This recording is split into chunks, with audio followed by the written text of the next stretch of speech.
একদিন রেক্স একটি ক্লাবে গিয়ে এক মহিলার সাথে কথা বলছিল, কিন্তু অজান্তেই সে বুঝতে পারল না যে সেই মহিলা ছিল এলাকার বড় গ্যাংস্টার টাইসনের প্রেমিকা। হঠাৎ করেই টাইসনের লোকেরা রেক্সের চারপাশে ঘিরে ফেলল এবং মারার জন্য উদ্যত হল। সৌভাগ্যক্রমে প্রশাসক সেখানে উপস্থিত ছিলেন এবং দ্রুত পরিস্থিতি সামলাতে এগিয়ে এলেন। তিনি রেক্সকে বাঁচিয়ে নিয়ে গাড়ির দরজা দিয়ে পালাতে সহায়তা করলেন। তারা দ্রুত আশ্রয়ে ফিরে এলেন, কিন্তু সেই সময় টাইসন ওয়ান্ডাকে ধমক দিতে যাচ্ছিলেন। রেক্স সেখানে উপস্থিত হয়ে তা থামানোর চেষ্টা করল, কিন্তু টাইসন তার কথা গুরুত্ব সহকারে নিলেন না। রেক্সের বন্ধু কাস্ত্রো সেই সময় এসে উপস্থিত হল। কাস্ত্রো টাইসনকে ব্যাকহ্যান্ড দিয়ে এমনভাবে আঘাত করল যে টাইসনের দাঁত উড়ে গেল। এই সংঘর্ষের সময় রুই দুয়ান তার গার্লফ্রেন্ডকে নিয়ে দুর্গে ফিরে যেতে চাইলেন, কিন্তু প্রহরীরা তার কলার না দেখে তাকে চিনতে পারল না এবং তাকে ঢুকতে দিল না।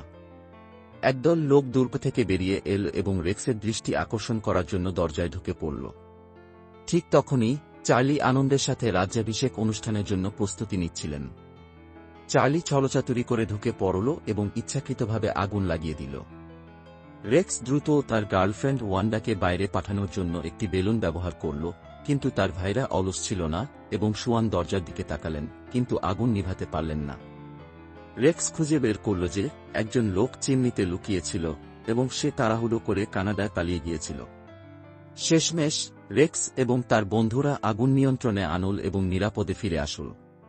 এই ঘটনা থেকে তারা শিখল যে বিপদ কখনো বলে আসে না, আর সতর্কতা সবসময় অবলম্বন করতে হয়।